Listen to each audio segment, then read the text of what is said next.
Hello. Today I will be reviewing the Hero 616 fountain pen, the Hero 616. I'll tell you what I like about it, what I do not like about it. We'll do a breakdown, show you how the pen comes apart, and then we'll do a few writing samples. What I like about it. I like the hooded nib. At the same time, I don't like the hooded nib because it's not always obvious how to orient it when you first remove the cap. You can't just grab the pen and start writing blindly. You actually have to look and make sure that you're holding it correctly. But it looks just like a Parker 51. If people are unfamiliar with Parker pens, it is quite a desirable Parker model. You'll see that it has the classic Parker Arrow clip. The clip is very firm. However, the metal is very springy, so if you find that it's a little bit too tight, it's very easy to pull on it just a little bit and loosen that metal up. The cap is a slip-on cap, no need to screw or anything like that. However, because it is a slip-on cap and a very inexpensively made pen, they tend to dry out if you do not use them on a very regular basis. When I say regular basis, you must write with them every day, or they will not write the next time you pull them out. Now, with some inks, I have found that the pen will retain its wetness and not dry out as quickly, and some inks will dry it out very quickly, especially some of the very saturated inks like diamine. However, with Waterman inks and Iroshizuku inks, they tend to work if you let it sit for a day or two. They will still write. I like that you can buy these pens in bulk. They're about $2 a piece, depending on where you get them online, $2 to $3. Which is a very inexpensive fountain pen and an excellent starter pen if somebody is interested in getting into fountain pen collecting. You can buy 10 packs, 5 packs, or you can buy them individually if you prefer. It is one of the least expensive pens that I have found that is refillable. A lot of the pens in this price range are not refillable, but you have a nice little sack here and kind of a pointless little filler bar here. I always just pull this off and squeeze the sack a few times after dipping it in ink. Find that gives it a pretty good fill. One of the things I do not like is they do not hold a whole lot of ink, but I guess that's a good thing if you don't write with them a lot, because you will find yourself cleaning the dried ink out of the sack. It's a clear sack, so it's very easy to see exactly how much ink is in there. However, these clear sacks do tend to stain quite easily if you have a heavily pigmented ink. Without removing the barrel, you can actually see there's a little clear ink window that tells you whether or not you're out of ink. However, sometimes that can lie to you. As I said before, if you let the pen dry up, it will appear that there is ink in there, but the ink will be completely dry all the way into the sack. That being said, it's an excellent pen for the money. I would say it's not cheap, but very inexpensive if you compare it to a Pelikan or a higher dollar pen like a Namiki. Yes, they're cheap, but for $2, it is extremely well constructed. Very nice fit and finish. All the joints seem to line up very, very neatly. No gaps or uncomfortable ridges. I do like that the section is very smooth. There's no ridges or anything in the section, and it's a very, very lightweight pen. So they're comfortable to write with for long periods of time. They post very easily, very securely. Of course, I personally do not post my pens, so even unposted, it is a comfortable length in the hand. I have fairly large hands, so I do tend to like the thicker pens. It's a little thinner in diameter than what I normally care for, but not uncomfortably thin. Have no problem writing for long periods of time with this. One of the interesting things about this, if you don't like the small ink reservoir, you can turn it into an eyedropper. However, there is a little hole that you must plug before turning it into an eyedropper. I personally would not recommend that. You'd have to do something to seal off this this joint right here as well.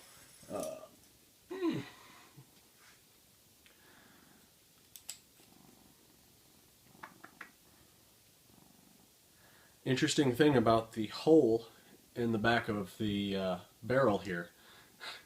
If you're kind of a weirdo and you wish to fill it using the pressure, air pressure, you can actually dip this in an ink bottle and blow in this back hole, and it will actually compress the little rubber ink sac and allow it to get some ink in there. Almost like the Schaefer touchdown pins use that air pressure to compress the ink sac. It does require quite a bit of pressure because it's fairly stiff rubber there, but just kind of a fun little added note. Very inexpensive pen. Very good looking pen to the uninitiated. It looks exactly like a Parker 51. The dimensions are not exactly the same as the Parkers. I believe this is actually very slightly longer, but that being said, for $2, you kind of can't go wrong. One other note is because these are very inexpensive pens, the quality control is not great. Often you will get, in a lot of pens, say you buy 10 of these, 2 or 3 may actually be properly aligned with the hood, but most often the nib tends to be a little crooked or off to one side. And if you're like me, that drives me absolutely nuts. I can't stand that. I've seen quite a few people posting their tips on how to fix that issue. Most of the time it involves actually removing the section here, which on the newer ones I've found is much harder to do than the older ones, and with some of the new ones I've been unsuccessful in removing the section at all. So in just a second I'm going to show you guys a great little tip on how to easily remove the nib and feed from your Hero 616, and it's real easy to straighten it back up. You know, there's no problem in actually removing the section if you desire to do it that way. However, when you slide the nib and feed into its collar and then try to screw the section back on, invariably it will twist every single time. And I have seen many reviews on how to properly straighten it, and I'm just not satisfied with any of those solutions. So I'm going to show you guys a very quick, simple, easy solution on how to straighten your nib and make sure the feed and everything is nicely adjusted. Another good thing to mention is because these pens are so inexpensive and so readily available, this is a great pen if you want to learn to tinker with fountain pens, if you want to learn how to do nib adjustments. This is a great start. These nibs are extremely tiny. I think I have one right here. These extremely tiny little nibs. So if you can make adjustments to a nib this small, then I'd say you could probably do the same with just about any other pen. So these are great practice, great tinkering pens. Because they're so inexpensive, you can have one of every color that you possibly could imagine. One thing I think is really cool is because they are made in so many different colors, you can have the pen actually match the color of the ink you have in it, if you're the artist type.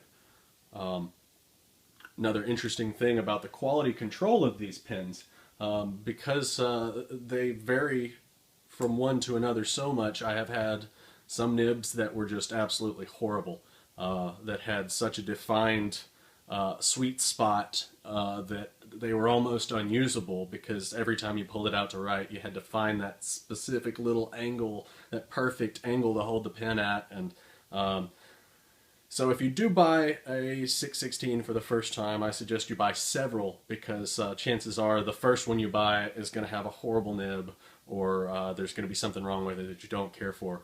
That's that quality control issue. But that being said, you know, if you get one that writes really horribly and you want to attempt to fix it and you screw it up, you've only lost $2.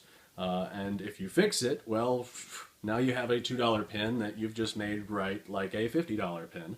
Or however much you want to say it's worth.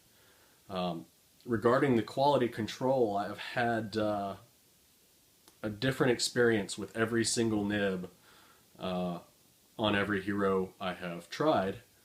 Some of these nibs are complete nails, provide you know, a very, very, very fine line. I would say along the lines of a Western extra fine. And then some of them actually provide a little bit of expression in the line variation and will allow you to do a hairline as well as a slightly thicker line. I wouldn't call any of them flex nibs, but some of them do have a little bit of softness to them that will allow you to get some quite a bit of expression actually in your writing, and I'll show you an example of that in the writing sample in just a second. Now this pen, it's brand new. It's never been inked, as you can see. So you will get a chance to see a writing sample with a brand new, fresh out of the bag pen. So that's what I like about it and what I don't like about it. I'll see you guys in just a second when we do the writing sample and the pen breakdown. Alright, so here we have a Hero 616 that has been disassembled. This is what the collar looks like once the nib and feed have been removed. Just straightforward little plastic finned collar. The feed, very nice feature actually, is actually an ebonite feed, which tend to get better over time the more you use them. So that's kind of a nice plus for such an inexpensive pen, to have a good ebonite feed on it. Doesn't want to focus on that feed too well, but you'll notice the feed does have a defined ridge. Makes for a very easy orientation when you put it back together. This is a pen that I left sitting around too long, and yes, even the Iroshizuku ink will dry up, and this one took quite a bit of cleaning. It had been sitting on a shelf and had forgotten about it, and went to go write with it the other day, and yes, sure enough. Here's a better look at the nib, if I can get this to focus just a little bit better here. Got some, come on, focus. Got some engraving on the nib, which might be a little bit closer than what my poor little camera can focus on. It's just some characters that I do not recognize. Got a very generous feed hole there.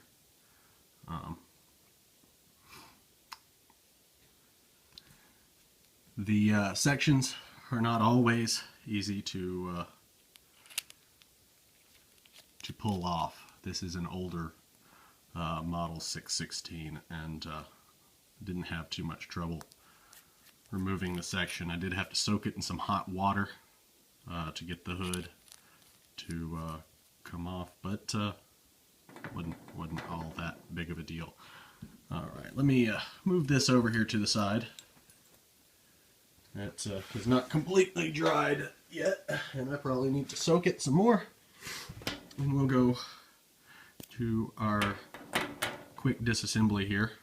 You know, this is very simple, straightforward. Barrel unscrews. Set that to the side. Now, to straighten the nib and feed, as you can see, this hood is very slightly off center, and that really bothers me. I like the tip of the hood to line up perfectly with the division of the tines in my nib. So to do this very easily, very straightforward, we're going to remove the sack protector here, set that aside, and as you can see, there's the breather tube. You may or may not can see that. Very stiff plastic breather tube inside there. What you'll do is you'll very gently grab that breather tube and give it some force. Not too much, you don't want to break anything, but sometimes you may have to jiggle a little bit, but you give it a little bit of force. And when you do that, lo and behold, it pushes the feed right out of the pin. And there you have a complete feed and breather tube assembly, which leaves us with just the nib. Now at this point, you can actually just kind of push it to the side if you want, but the easiest thing to do is to completely remove it. What I do is I very gently grab the top and the bottom of the nib and pull straight out. If you have not done this before and it's a brand new pin, it may take a little bit of coaxing because sometimes they're in there pretty stiff, and so sometimes you got to do a little bit of jiggling very gently, sometimes push in before you can pull it back out. So that's all there is to it. Very, very simple, straightforward fix here. And once you pull it out, I can't do this through the camera. Once you pull it out, the nib slides straight back in. You'll want to align it with the hood, and maybe even grab a paper pad and very gently, very, very gently, please, don't screw up your nib, but very gently tap it into place so that it doesn't try to get squirrely or rotate around on you. But as you can see, that's pretty well aligned. At least it looks that way through the camera. Let me see here. Off just a hair. Just a hair. Let me shove that to the side. A little bit of a perfectionist here. Bear with me. Okay, so now that we have that as straight as it's going to get, we'll go ahead. We'll slide the feed back into place. And you want to orient the feed, of course.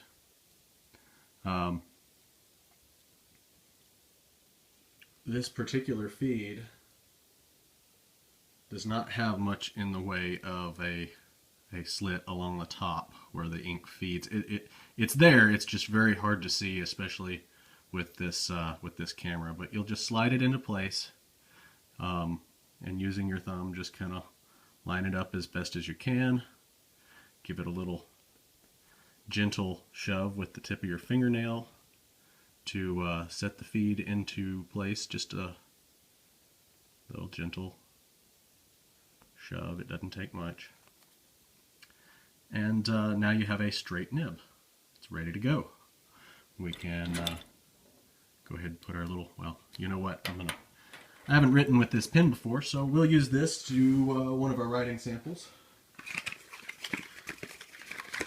And this will be a complete surprise to me, because I have no idea how this particular hero is going to perform. As I said before, there's not a whole lot in the way of quality control, so you never know what you're going to get, and that's part of the fun. So, with all that being said, let us get a little squirt here.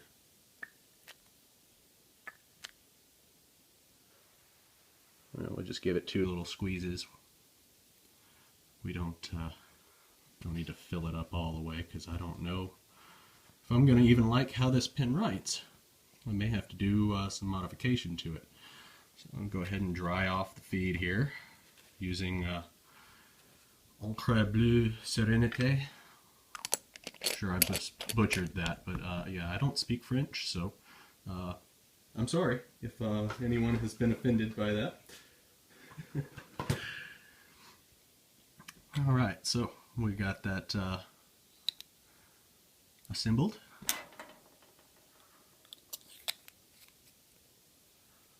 And now we will see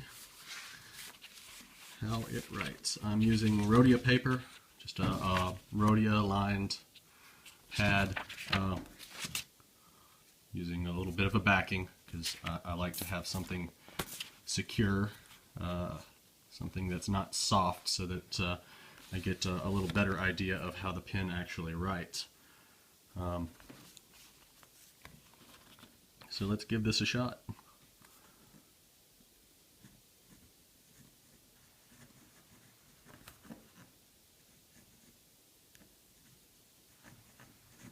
Please pardon the chicken scratch.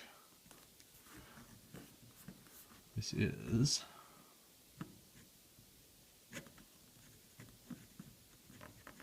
Waterman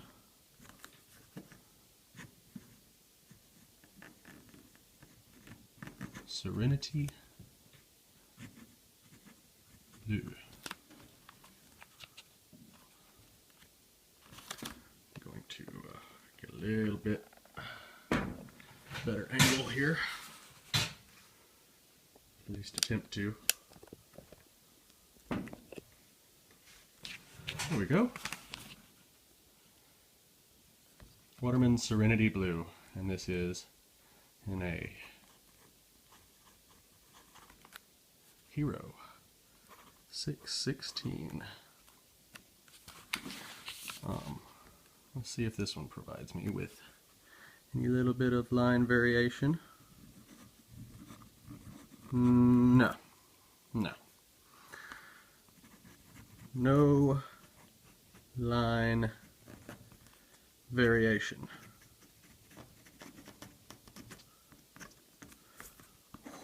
Whatsoever. I can't write.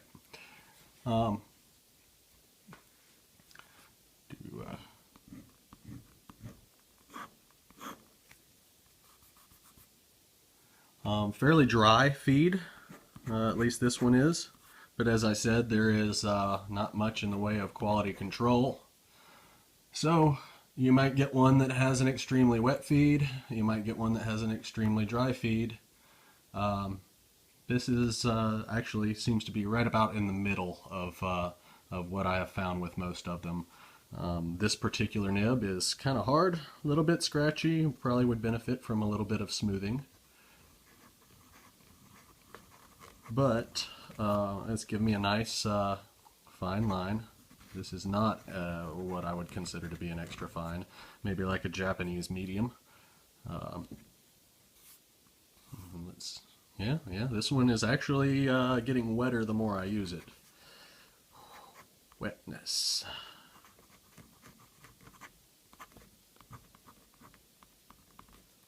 Oh yeah, very wet. So yeah,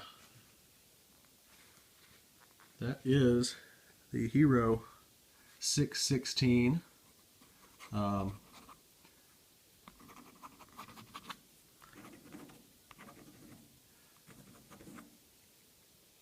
This is not the best writing one. However, I'll show you a quick writing sample here using my favorite red ink out of a pen I am quite familiar with.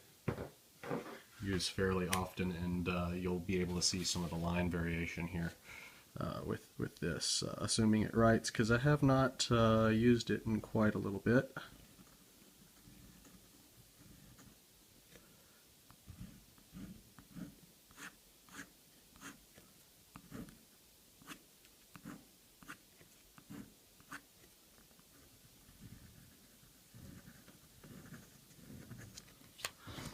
There, as you can see, there's actually quite a little bit of variation for such a small nib.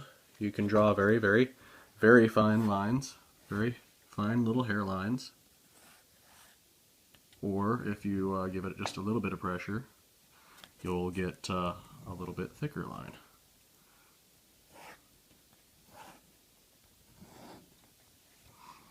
So, very interesting pen. Hope somebody has found this useful. This was my first review, so please be gentle in the comments. I'm sorry I may have rambled on a little bit, but if anybody likes this review, I will gladly do a few more.